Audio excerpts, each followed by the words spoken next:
अभी मंचों पर बुलाएंगे हमारा डीएक्सन क्लिनिक से जुड़े ये डॉक्टर हरमनजीत सिंह। वो आज बात करेंगे हमारा पीठ का दर्द का रोकथाम और उपचार कैसे किया जाएगा। Good morning sir, welcome. Good morning. Good morning Pankaj sir. Thank you very much for the introduction. तो आज हमारा जो टॉपिक है वो है बैक ऑन ट्रैक। तो पेन, लोअर बैक पेन और उसके मैनेजमेंट और उसके प्रिवेंशन की क्या ऐसा किया जाए कि पहली बात तो वो दर्द आए ही ना, और अगर आ चुका है तो उसको वापस जाने के लिए क्या क्या हम कर सकते हैं। तो मैं एक बार स्क्रीन शेयर कर देता हूँ। स्क्रीन विजिबल है आपको? यस सर, विजिबल है फुल स्क्रीन की। Yes sir. Okay. Okay. So today's topic is back on track, manage and prevent back pain. Before start, topic start करने से पहले ये जानना जरूरी है कि इसकी इम्पोर्टेंस क्या है। बैक, जो हमारी कमर है उसके बैक हेल्थ की इम्पोर्टेंट क्या है ऐसी जो अ, हम इस पे आज बात करने बोलिए चाह ये रहे हैं। आप बोलिए आप तो हटा हाँ जी। तो जो स्पाइन होती है हमारी, हमारे आप देखोगे तो हमारे सर से हमारे दोनों हाथ निकलते हैं, फिर नीचे पैर है। लेकिन इन दोनों को कनेक्ट करने के लिए सिर्फ हमारी एक स्पाइन आती है जो हमारे सर से लेके फिर पैरों तक सबको कनेक्ट करती है। तो इसको हम एक तरीके से एक पिलर भी बोल सकते हैं। जैसे घरों में पिलर लगाते हैं ना, जो सपोर्ट का काम करते हैं, उसी तरीके से हमारी बॉडी में ये जो स्पाइन है, ये एक पिलर का भी काम करती है। और जो प्रॉपर लोड ट्रांसफर की ऊपर से जो लोड आ रहा है उसको प्रॉपरली नीचे डिस्ट्रीब्यूट करना, उसका भी सबसे इम्पोर्टेंट काम स्पाइन का ही है। अगर वेट डिस्ट्रीब्यूशन प्रॉपर नहीं होगा तो कल को जाके इम्बैलेंसेस की वजह से प्रॉब्लम्स आ सकती हैं। तो उसके लिए हमारी स्पाइन जिम्मेदार है। बैक पेन जो है वो 80% जो एडल्ट्स हैं वो एक्सपीरियंस करते ही हैं। ये WHO का ये परसेंटेज है, उन्होंने एक स्टडी किया था उससे पता चला था। और एक लीडिंग कॉज ऑफ डिसेबिलिटी है पूरी दुनिया में, जितनी भी डिसेबिलिटीज हो रही हैं उसमें one of the major cause is back pain. तो बैक हेल्थ पे बात करना और उसके बारे में सीखना इसलिए इतना ज्यादा इम्पोर्टेंट है। एक अच्छी तरीके से आपकी हेल्दी एजिंग और एक्टिव लिविंग के लिए बैक हेल्थ बहुत इंपॉर्टेंट है, क्योंकि बैक हेल्थ जो है वो हमारे चलने के तरीके, हमारा पोस्चर, हमारे कोर की स्ट्रेंथ और इवन जो हम सांस लेते हैं ब्रीदिंग, उसमें भी हमारी बैक का बहुत इंपॉर्टेंट रोल होता है। बैक मसल्स का एंड बैक में जो बोन्स वगैरह होती हैं उनके जॉइंट्स का एंड मस्कुलर कोऑर्डिनेशन का वो बहुत इंपॉर्टेंट रोल होता है। अर्ली इंटरवेंशन जब हम करते हैं बैक पेन के कोई भी पेन को, तो उसका क्रॉनिक कंडीशन बनने में बहुत मतलब बहुत आप देखेंगे कि अगर जल्दी हमने ट्रीटमेंट शुरू कर दिया तो क्रॉनिक पेन बनने उसमें उसमें बहुत सारी गिरावट हो जाती है, नहीं बनता वो। तो इससे पहले कि हम इसके बारे में डिटेल में बात करें, पहले मोटा मोटा था थोड़ी एनाटॉमी समझ लेते हैं कि क्या क्या हड्डियां हैं, क्या होता है वहाँ पे। तो इन टोटल एक जो स्पाइन होती है उसको वर्टिब्रल कॉलम हम बोलते हैं। तो उसमें सर्वाइकल में 7 हड्डियां होती हैं, ऐसे छोटी छोटी सी होती है, एक के ऊपर एक। जैसे यहाँ पे आप फोटो में भी देख रहे होंगे, तो एक के ऊपर एक हड्डी है, ये पूरा लोड ट्रांसफर का काम करती है। तो सर्वाइकल में 7, थोरेसिक में 12, लंबर में 5, सैक्रम में 5 और कॉक्सिल में 4। जो सैक्रम एंड कॉक्सिल है, ये इनकी सारी की सारी हड्डियां फ्यूज होती हैं आपस में। और इसके बाद जो दोनों वर्टिब्राज है उसके बीच में एक डिस्क आती है, जो कि शॉक एब्जॉर्बर का काम और जो वेट आ रहा है उसको प्रॉपर डिस्ट्रीब्यूशन के काम में हेल्प करती है। तो जब बोलते हैं ना कि मेरी स्लिप डिस्क हो गई, मेरा डिस्क बल्ज हो गया, तो वो इसी डिस्क की बात होती है। इसके अपना स्पाइनल कॉर्ड भी जो है वो इसी के थ्रू रन करती है। नर्व्स भी हमारी जो होती हैं वो भी इसी के थ्रू निकलती हैं। और बहुत सारे मस्कुलर अटैचमेंट भी हमारे इसी हड्डियों पे होता है। तो इम्पॉर्टेंट जॉइंट्स और मसल्स के बारे में बात करें तो फैसेट्स जॉइंट होते हैं। जो दोनों हड्डियां होती है उसके बीच में छोटे छोटे से ऐसे ऊपर की तरफ होता है, एंड ऊपर वाले की तरफ में नीचे ऐसे ऐसे होता है। वो फैसेट जॉइंट्स जो होते हैं वही हमारे जो स्पाइन में मोबिलिटी, हम आगे झुकते हैं पीछे झुकते हैं, उन सब में फैसेट जॉइंट हेल्प करते हैं। हमारा जो वो मूवमेंट जो है वो उसमें जाके होती है। बहुत ही मैं डिटेल में जा रहा हूँ क्योंकि अ, जब भी हम किसी बैक पेन तो एक बहुत कॉमन प्रॉब्लम है, लेकिन इसका प्रॉपर तरीके से हमें उसको समझना कि क्यों वो बैक पेन हो रहा है, उसके बहुत सारे रीजंस हो सकते हैं। तो प्रॉपर तरीके से समझने के लिए ये चीज़ों के बारे में समझना थोड़ा सा इम्पोर्टेंट हो जाता है, इसलिए मैं ये सब आपको बता रहा हूँ आज। तो फैसेट जॉइंट जो है वो स्पाइन, जब आगे की तरफ आप झुकते हो तो जाके एक बार रुक जाते हो, तो वो जो रुकावट आती है वो आपके फैसेट जॉइंट्स की वजह से आती है। फिर इंटरवर्टिब्रल जॉइंट्स होते हैं, जो कि वर्टिब्रल बॉडीज और डिस्क के बीच में काम करते हैं। इसमें थोड़ी सी फ्लेक्सिबिलिटी का काम भी आता है, थोड़ा मूवमेंट और थोड़ी बढ़ाती है ये। फिर सैक्रोइलियाक जॉइंट जो है उसकी मैंने यहाँ पे फोटो भी लगाई है। तो सैक्रम जाके जब आपके हिप बोन्स जो होती हैं उसके साथ जहाँ जाके उसका जॉइंट बनता है, उसको सैक्रोइलियाक जॉइंट बोलते हैं। ऐसा ही जॉइंट का जो डिस्फंक्शन है उसमें बहुत प्रॉब्लम, बहुत पेन भी लोगों को आता है। इसलिए एसआई जॉइंट का डिस्फंक्शन होता भी बहुत कॉमन है, स्पेशली जिनका सिटिंग में ज्यादा काम है, जो सारा दिन बैठे रहते हैं, उनमें एसआई जॉइंट का डिस्फंक्शन होने के भी बहुत ज्यादा चांसेस होते हैं। तो एसआई जॉइंट क्या करता है, एक तो जो स्पाइन आ रही है उसको हमारे पेल्विक से कनेक्ट करके हमारी लोअर बॉडी से कनेक्ट कर देता है, और it transmits force between upper body and legs. वो प्रॉपर तरीके से वो फोर्स को डिवाइड कर देता है। अब मसल्स जो बैक में आती है इसको हम तीन कैटेगरी में बांटते हैं। एक सुपरफिशियल जो सबसे ऊपर होती है, एक इंटरमीडिएट जो बीच में आती है, फिर डीप और इंट्रिंसिक मसल जो कि सबसे नीचे आती है। तो जो सबसे ऊपर मसल्स होती हैं उनका मेजरली काम होता है कि आपको जो मूवमेंट है, मूवमेंट में आपके हेल्प करना। जो इंटरमीडिएट मसल्स हैं मेजरली उनका काम है कि आपको जो ब्रीदिंग आप लेते हो, थोरैसिक स्पाइन में आपके थोरैसिक केज में जो मूवमेंट होती है उन सबको मूव कराने में आपकी जो है वो इंटरमीडिएट मसल्स काम करती हैं। जो डीप मसल्स है उनका काम है स्टेबिलिटी का, उनका और कुछ काम नहीं है। उनका काम है कि आपकी जो स्पाइन आ रही है उसको एकदम स्टेबल रख के उसको एकदम प्रॉपर तरीके से मेंटेन करना, उसका डीप मसल्स का काम होता है वो। एंड लास्ट में जो सबसे इम्पोर्टेंट आता है वो आती है हमारी कोर। अब कोर में बेसिकली हम लोगों का ये प्री कॉन्सेप्ट बना हुआ है कि कोर के बारे में जब भी बात करते हैं तो वो किसी बॉलीवुड हीरो की हमारे सामने फोटो आ जाती है सिक्स पैक्स एप के साथ, तो वो कोर मसल्स नहीं है।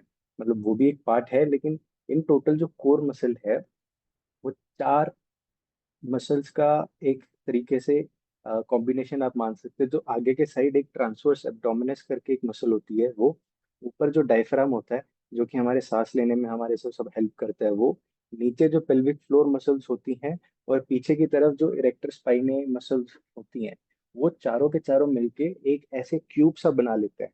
तो उसको कोर मसल बोलते हैं। अब कोर मसल्स इसलिए इतनी इंपॉर्टेंट है क्योंकि कोर मसल जो है वो ग्लोबल मूवमेंट करने में हेल्प करता है। आप अपनी बॉडी में कोई भी मूवमेंट करो, आपकी कोर उसमें इन्वॉल्व होगी ही होगी। अगर कोर मसल्स आपकी वीक है तो कोई भी चोट लगना आपको बहुत आसान है। कोई भी चोट आपको बहुत आसानी से लग सकती है। और अगर चोट आपको लगी हुई है, पहले से ही कोई आपको इंजरी हो रखी है और बैक पेन है, तो बैक पेन में मोस्टली मेरे एक्सपीरियंस में ऑलमोस्ट 95 to 98% ऑफ केसेस में कोर मसल की वीकनेस की वजह से बैक पेन स्टार्ट होता है। तो कोर मसल बहुत ज़्यादा इंपॉर्टेंट है, उनको प्रॉपर तरीके से ट्रेन करना, उनको यूज करना, यूटिलाइज करना वो बहुत इंपॉर्टेंट है। अब मूवमेंट जो है हमारी स्पाइन में, सर्वाइकल स्पाइन मेजरली फ्लेक्शन और एक्सटेंशन और साइड बेंडिंग और रोटेशन के काम में आती है। सबसे हाईली मोबाइल रीजन है पूरी स्पाइन का, क्योंकि हमारी गर्दन जो है उसको हमें चारों तरफ देख सकते हैं, ऊपर नीचे दाएं बाएं, ऐसे साइड में भी हम उसको मोड़ सकते हैं। तो ये सबसे मोबाइल रीजन है पूरी स्पाइन का। इसके अलावा जितने भी स्पाइन है उसमें बहुत लिमिटेड अमाउंट में मूवमेंट प्रेजेंट है।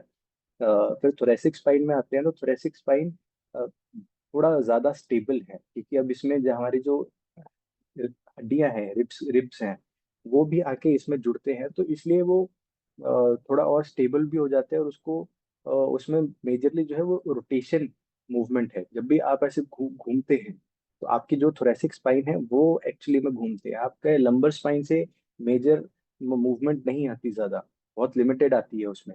मेजरली जो आती है वो आपके थोरेसिक स्पाइन में मूवमेंट आती है। जो रोटेशनल मूवमेंट जितने भी आप करते हो वो आपकी थोरेसिक स्पाइन से आती है।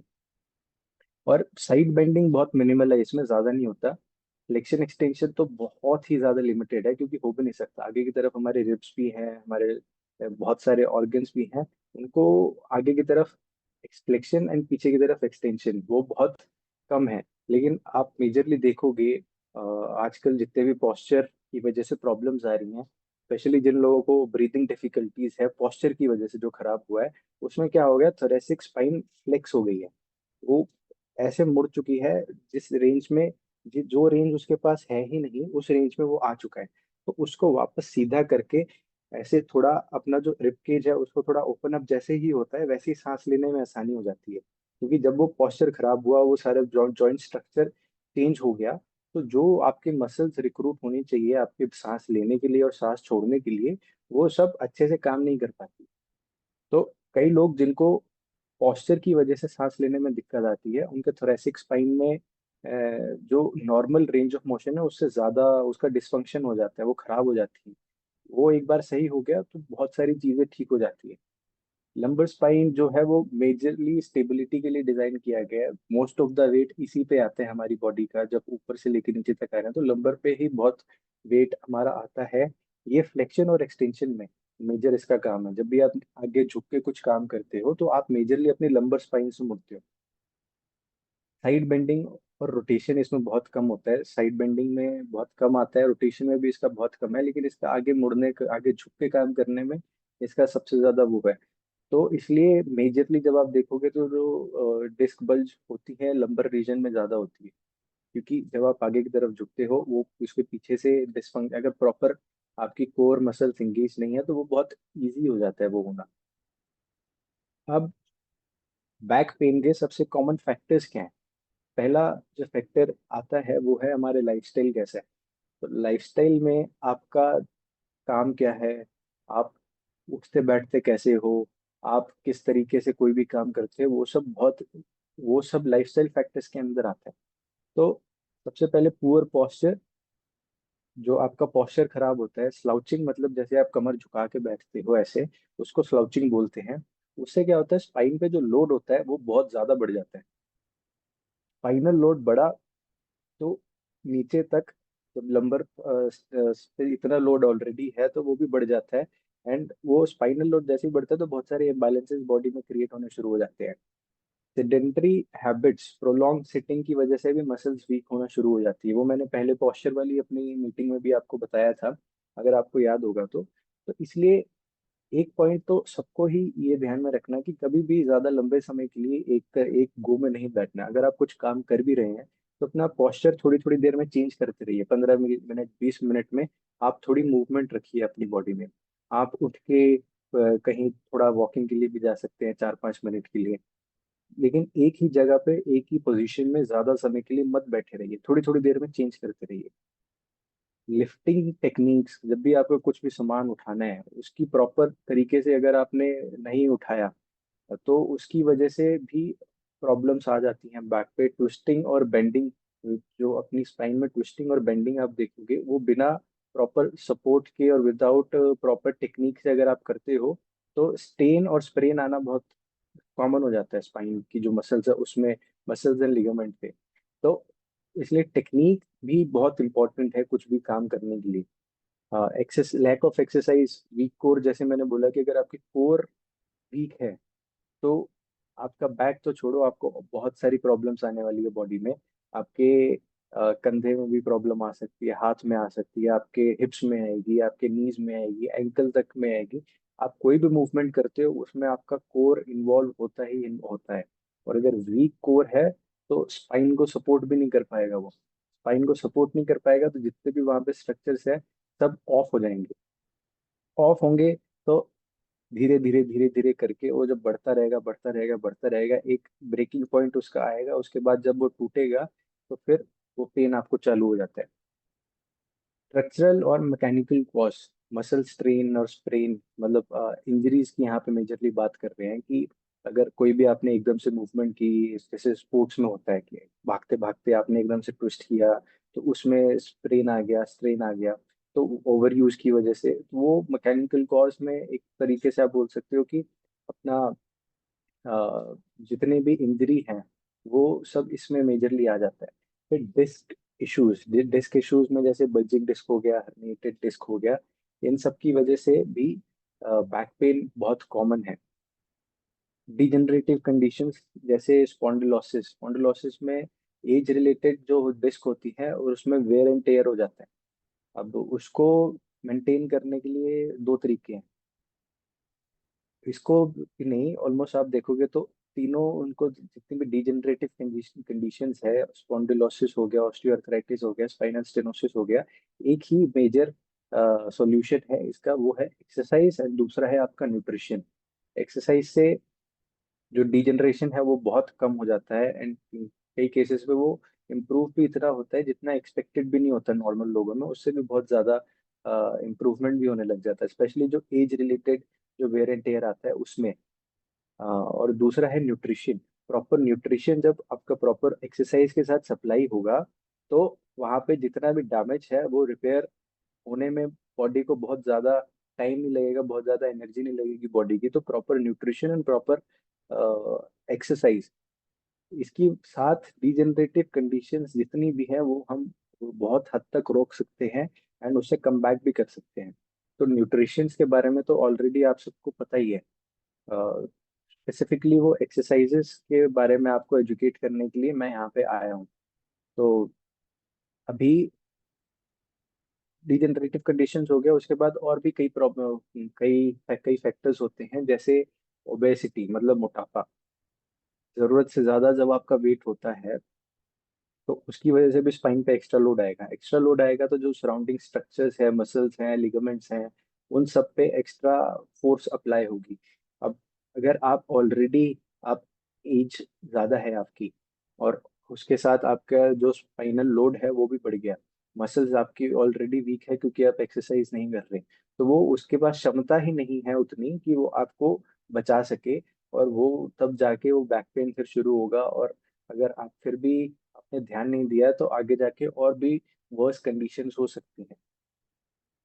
फिर स्मोकिंग, स्ट्रेस एंड टेंशन, ये सब की प्रॉब्लम्स की वजह से भी आपका बैक पेन हो सकता है। स्ट्रेस एंड टेंशन की वजह से जो मसल्स में टाइटनेस आ जाती है, मतलब जब भी आप ऑब्जर्व करोगे, जब भी आप टेंशन में होते हो तो आप कोई ना कोई अपनी बॉडी में किसी ना किसी मसल को आप टेंस अप कर लेते हो, टाइट करके मतलब कर लेते हो। वो स्ट्रेस में बहुत कॉमन है। तो उसको एक तो जब आपको पता होगा तब आप उसके अकॉर्डिंग फिर उसको उसको ध्यान देके उसको ठीक भी कर सकते हो। और स्मोकिंग तो हमें ऑलरेडी ही पता है कि कितना हानिकारक है स्मोकिंग हमारे लिए, तो इसमें मैं, स्मोकिंग, स्ट्रेस एंड टेंशन, ये भी एक कंट्रीब्यूटिंग फैक्टर्स हो जाते हैं बैक पेन के। Up to 90% of low back pain is mechanical and non serious, मतलब ज्यादा सीरियस केसेस नहीं होते। 90% बैक, लोअर बैक पेन के जितने भी केसेस हैं मैकेनिकल प्रॉब्लम्स की वजह से आते हैं, जो हमने पीछे डिस्कस किया, और वो ज्यादा सीरियस नहीं होते। लेकिन उनको ध्यान देके उनको क्रॉनिक क्रॉनिक होने से पहले जो बचाना है वो बहुत इंपॉर्टेंट है, वरना वो सीरियस हो जाएंगे अगर उनको प्रॉपर केयर नहीं मिली तो प्रॉपर केयर इसलिए बहुत इंपॉर्टेंट है।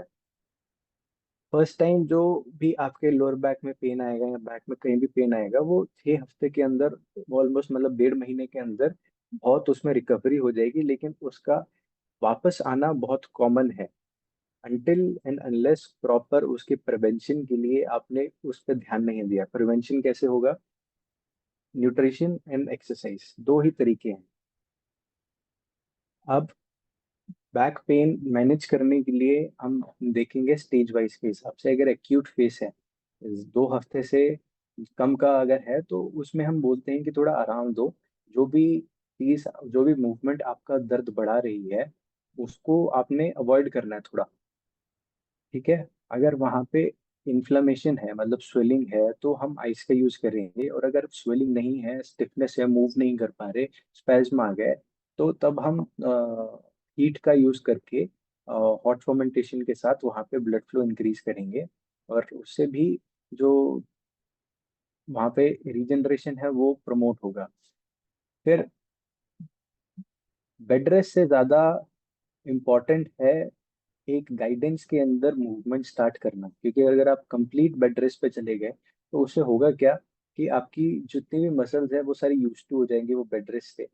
2 हफ्ते के अंदर जितनी भी हमारी मसल्स की हम ट्रेनिंग करते हैं वो वापस कम होना शुरू हो जाता है।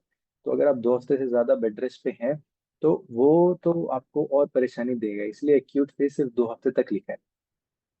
सब एक्यूट और लॉन्ग टर्म फेज में हम क्या स्टार्ट करेंगे, थेरेप्यूटिक एक्सरसाइज हो गई, मैनुअल थेरेपी हो गया, पोस्चरल रीट्रेनिंग हो गया, कैसे आप बैठ रहे हो, खड़े हो रहे हो, चल रहे हो, उस सबको अवेयरनेस के थ्रू, मूवमेंट अवेयरनेस आपको सिखा के फिर मैनुअल थेरेपी में सॉफ्ट टिश्यू रिलीजेस हो गया।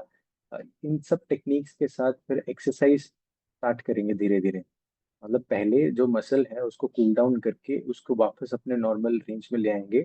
उसके बाद उसको थेरेप्यूटिक एक्सरसाइज के थ्रू वापस उसको रीट्रेन करके एजुकेट करना पेशेंट को, और कैसे वो एक्टिविटी को मॉडिफाई कर सकेगा ताकि वो लोड मैनेजमेंट अच्छे से हो पाए और वो रिकर ना हो, और जो स्ट्रक्चर्स डैमेज हुए थे उनको वापस उसी के कैपेसिटी में वापस लेके आना, उस सब के ऊपर काम करेंगे।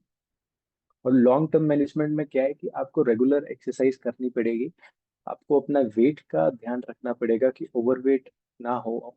और जो सबसे इम्पोर्टेंट चीज आती है वो आती है आपकी अर्गोनॉमिक एडजस्टमेंट, काम पे और घर पे दोनों जगह पे। तो अर्गोनॉमिक एडजस्टमेंट क्या है कि आप किस तरीके का टेबल यूज कर रहे हो, वो प्रॉपर हाइट पे है या नहीं है, आप किस तरीके की चेयर यूज कर रहे हो, आपका मैट्रेस किस टाइप का है जिसपे आप सोते हो, बेड किस टाइप का है, प्रॉपर जहाँ पे भी आप चेयर पे बैठते हो उसमें बैक सपोर्ट है या नहीं है। ये सब चेंजेस, एर्गोनॉमिकल चेंजेस अगर हम करेंगे तो बहुत सारे केसेस हैं जो कि होंगे ही नहीं। तो ये आप प्रिवेंशन में भी यूज कर सकते हो, और लेकिन बाद में मैनेजमेंट में भी काम आता है। तो प्रिवेंशन करना इसका ज्यादा सही रहता है। अब प्रिवेंशन के बारे में बात करें तो पहले तो आ गया मेंटेन अ गुड पोस्चर। किसी भी पोजीशन को ज्यादा देर तक होल्ड करके ना रखो अनटिल एंड अनलेस वो एक न्यूट्रल पोस्चर नहीं है, न्यूट्रल स्पाइन, स्पाइन जो है वो आपकी न्यूट्रल पोजीशन में नहीं है। न्यूट्रल स्पाइन जब भी आपकी होगी उस टाइम आपकी जितने भी सराउंडिंग मसल्स हो गए उन सब पे सबसे कम लोड उसी टाइम आता है जब आपकी स्पाइन न्यूट्रल पोजीशन में होती है। लेकिन आजकल हमारी किसी की भी स्पाइन न्यूट्रल पोजीशन में नहीं होती। तो इसलिए सबसे इम्पोर्टेंट एडवाइस मेरी तरफ से यही होती है हमेशा कि बैठे मत रहो, लेटे मत रहो, कुछ भी आप कर रहे हो मूवमेंट बहुत इंपॉर्टेंट है। मूवमेंट करते रहो कुछ ना कुछ। जब भी आप बैठे हो तो लंबर सपोर्ट जो आपका लोअर बैक होता है उसमें सपोर्ट यूज करना, आप कोई तकिया रख सकते हो या लंबर सपोर्ट के कुशन आते हैं वो आप खरीद के यूज कर सकते हो। स्लाउचिंग को अवॉइड करना है कि आपको ये कॉन्शियस होना पड़ेगा कि जब भी आप बैठे हो तो आप कैसे बैठे हो, क्या आप ऐसे झुक के बैठे हुए हो। अगर आप झुक के बैठे हो तो आपकी गर्दन भी आगे की तरफ आ जाती है, और फिर आपको फिर over a period of time आपको सांस लेने में भी बहुत प्रॉब्लम आएगी। तो इसको आपको कॉन्शियसली बार बार ठीक करना पड़ेगा कि हाँ मुझे सीधे होके बैठना है। जब भी आपको लगता है कि हाँ मैं झुक के बैठा हूँ तो उसको कॉन्शियसली आपको ठीक करना पड़ेगा।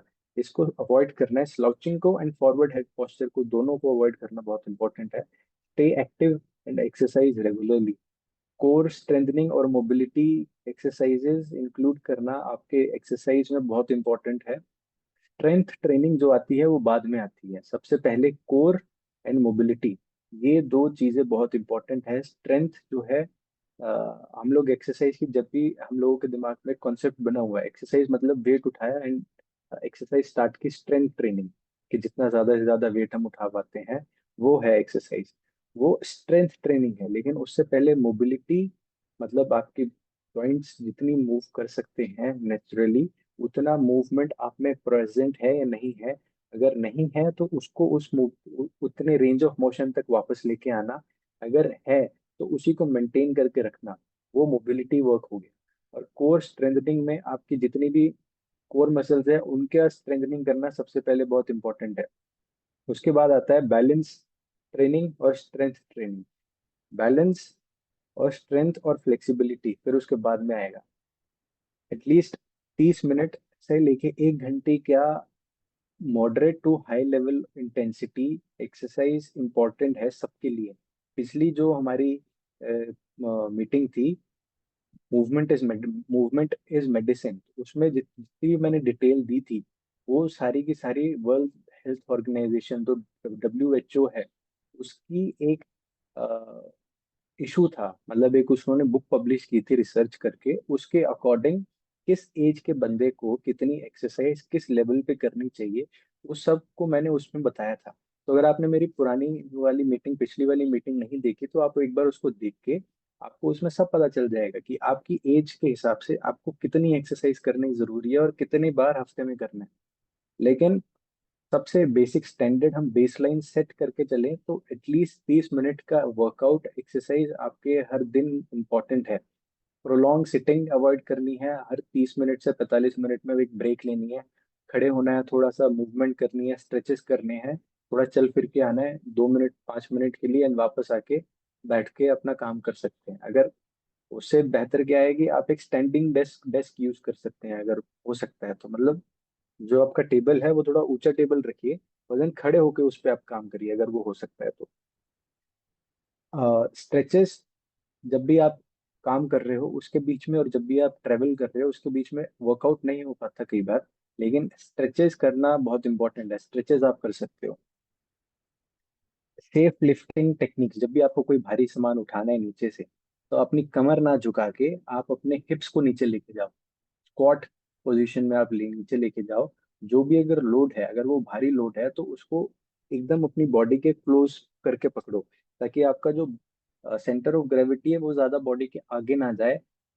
उसके लिए उसको एकदम पास पकड़ के रखो। और उठाते समय ट्विस्टिंग मूवमेंट अवॉइड करने की आप कोशिश करो, कि उठा उठा के आप घूम सकते हो, लेकिन उठाते हुए आप अवॉइड करो कि आपने घूमना है। वो बहुत कॉमन मूवमेंट है ये, जिसमें इंजरी होती है, तो वो आप अवॉइड करो। तो ये टेक्निक्स आपको पता होनी चाहिए जब भी आपको कुछ हेवी सामान उठाना है नीचे से। Optimise your ergonomic setup, ergonomics के ऊपर हम ऑलरेडी बात कर ही चुके हैं। Body weight and lifestyle factors को इम्प्रूव करो। अपना वेट कम रखो ताकि स्पाइन के ऊपर स्ट्रेस कम आए। स्मोकिंग वगैरह जो भी है वो आप छोड़ो।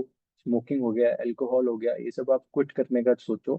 क्योंकि जो इंटरवर्टिब्रल डिस्क होती है उसकी हेल्थ के लिए और उसकी हीलिंग के लिए ये बहुत इंपॉर्टेंट है। प्रॉपर स्लीप जब भी आप ले रहे हो, तो वो जो मैट्रेस है, वो जो पिलो है, उसका प्रॉपर सपोर्ट आपको आना चाहिए। जब भी आपको बैक पेन हो रहा है तो आप ट्राई करो कि किसी भी सॉफ्ट मैट्रेस पे तो आप ना सो। कोई हार्ड मैट्रेस होनी चाहिए जिस पे आप सोते हो। अगर बैक पेन है तो सॉफ्ट मैट्रेस पे सोने से वो और बढ़ता है बैक पेन जो है। अब बैक हेल्थ के लिए कुछ मैंने 7-8 एक्सरसाइजेस आपके लिए बना के रखी हैं। मेजरली जितने भी बैक पेन के केसेस आते हैं उसमें जो सबसे कॉमन प्रॉब्लम्स है, उन सबको ध्यान में रख के मैंने ये एक्सरसाइज आपके लिए बनाई है। सबसे पहला कैट काउ आएगा। इसमें आपको ऑल फोर पोजीशन में जाके एकदम ऊपर की तरफ उठना है, काउ की कैट की तरह, एंड देन फिर नीचे एकदम लेके जाना है अपनी पूरी स्पाइन को, जैसे कि एक गाय का होता है। इसमें आपको ध्यान ये रखना है कि जब आप एकदम ऊपर की तरफ अपनी स्पाइन को लेके जा रहे हो, तब आपका सिर जो है वो भी ऐसे नीचे की तरफ मुड़ेगा। ठीक है, इसको आप दिन में 10 बार, इसके 3 सेट आप कर सकते हैं। ये आ गया मोबिलिटी। फिर पेल्विक टिल्ट, पेल्विक को अपने आगे की तरफ टिल्ट करना है खड़े होके, और उसको पीछे की तरफ टिल्ट करना है। ये मूवमेंट बहुत से लोगों में, स्पेशली जिनकी सिटिंग जॉब है, ये मूवमेंट वो नहीं कर पाते। ये मूवमेंट को वापस लेके आना बहुत इंपॉर्टेंट है हमारे बैक हेल्थ के लिए। वरना वो आपकी जो लोअर बैक पेन है उसका एक बहुत कॉमन कॉज ये भी है। तो वो पेल्विक टिल्ट पे जितनी भी आपकी रेंज ऑफ मोशन है उसको वापस लेके आना बहुत इंपॉर्टेंट है आपके लिए। इसको भी आप 10 टाइम करो। और करने के बाद जब भी आप एक, जैसे आगे की तरफ टिल्ट किया आपने अपने पेल्विस को, वहां पे 2 से 3 सेकंड के लिए होल्ड करना है। एंड देन जब पीछे आप लेके आ रहे हो, वापस अपने पीछे की तरफ टिल्ट कर रहे हो, तब आपको वापस उसको 2 से 3 सेकंड के लिए होल्ड करना है। फिर अब आते हैं स्ट्रेंथ पे, और कोर स्ट्रेंथ पे आते हैं। तो ब्रिजेस एंड साइड प्लैंक। ये ब्रिजेस जो है वो आपके ग्लूटियल स्ट्रेंथ के ऊपर, ग्लूटियस मसल्स के ऊपर बहुत अच्छा काम करता है स्ट्रेंथ के लिए। एंड जो साइड प्लैंक है ये आपके कोर के ऊपर बहुत अच्छा काम करेगा। ये आपके कोर के जो 4 मसल्स के बारे में हमने बात किया था, उन सबको स्ट्रेंथन करने के लिए बहुत इंपॉर्टेंट है। फिर बर्ड डॉग आता है। बर्ड डॉग भी जो है वो आपकी कोर के लिए ही है स्पेसिफिकली। तो स्पेसिफिकली मैंने इसमें मेजरली कोर, आपकी मोबिलिटी एंड बाद में स्ट्रेचेस के ऊपर ज्यादा ध्यान दिया है। सबसे बेसिक है ये। अगर आपको बैक पेन हो रहा है तो आप ये 2 हफ्ते से 3 हफ्ते के लिए आप ये ट्राई करके देखो, आपको कुछ इम्प्रूवमेंट लगेगी। उसके बाद आप वापस क्लिनिक में कांटेक्ट करके आप मेरे से बात कर सकते हो, एंड आपके लिए फिर आगे का पूछ सकते हो कि अब आगे क्या करना है। क्योंकि जब भी हम एक्सरसाइज करते हैं तो धीरे धीरे हमें उसका लेवल बढ़ाना पड़ता है। तो ये सबसे बेसिक लेवल है, ये लेवल 1 है। ये यहाँ से आपको शुरू करना है और इसके ऊपर फिर आपने बनाना है। फिर हिप फ्लेक्सर स्ट्रेच है, हैमस्ट्रिंग स्ट्रेचेस, क्वाड्रिसेप्स स्ट्रेच, और पूरे बैक का, बैठे हुए पूरी बैक का स्ट्रेच। ये स्ट्रेचेस हो गए, मोबिलिटी हो गई एंड स्ट्रेंथनिंग हो गई कोर की। तीनों मैंने मेजरली इसमें कवर कर लिया है। इसके साथ जब आप न्यूट्रिशन के बारे में बात करते हैं तो आपका हेल्दी बोन्स, अश्वगंधा, ये बहुत इंपॉर्टेंट हो जाता है आपके अस्थि समारक, आपकी बोन हेल्थ के लिए, स्ट्रेंथ के लिए आपका अश्वगंधा। ये बहुत इंपॉर्टेंट सप्लीमेंटेशंस हो जाते हैं, वो आप साथ में ले सकते हैं इसके। अगर आपको ज़्यादा ही स्टिफनेस है, कहीं पे बैक पे बहुत गंदा स्पाज्म आ गया है, या बहुत टाइम से आपको प्रॉब्लम है और मसल्स बहुत हार्ड हो चुकी हैं, आप हाथ लगा के देखोगे तो आपको ऐसा लगेगा कि मसल्स नहीं, मैं किसी पत्थर को हाथ लगा रहा हूँ, तब उस टाइम के लिए आप महानारायण ऑयल एंड पोटली क्लिनिक में मिलती है, आप वो मंगा के आप वो यूज कीजिए। महानारायण ऑयल से मसाज कीजिए और उसके बाद वो जो पोटली है, पोटली से सिकाई करिए, एंड देन आप वापस एक्सरसाइज स्टार्ट कीजिए। लेकिन उससे एक्सरसाइज स्टार्ट करने से पहले वो मसाज एंड हीटिंग, वो बहुत इंपॉर्टेंट है। तो अगर वैसी कंडीशन है आपकी तो आपको महानारायण ऑयल एंड पोटली यूज करना पड़ेगा। अगर नहीं, वेल एंड गुड, तो आप सीधे एक्सरसाइज पे जा सकते हैं। ये एक्सरसाइज करिए और साथ में अपने न्यूट्रिशन का ध्यान रखना आपको बहुत इंपॉर्टेंट है। तो अगर आपको क्लिनिक में कांटेक्ट करना है तो ये क्लिनिक की डिटेल्स हैं, आप कभी भी कांटेक्ट कर सकते हैं। वेंसडे को, बुधवार के दिन सुबह 10 बजे से लेके 4 बजे तक फ्री कंसल्टेशंस होती हैं। अगर आपको फ्री कंसल्टेशन चाहिए तो आप वेडनेसडे को, बुधवार के दिन आप कॉल कर सकते हैं। बाकी के दिन पेड कंसल्टेशन होती है, तो आपको अगर किसी और दिन चाहिए तो आप वो भी कर सकते हैं।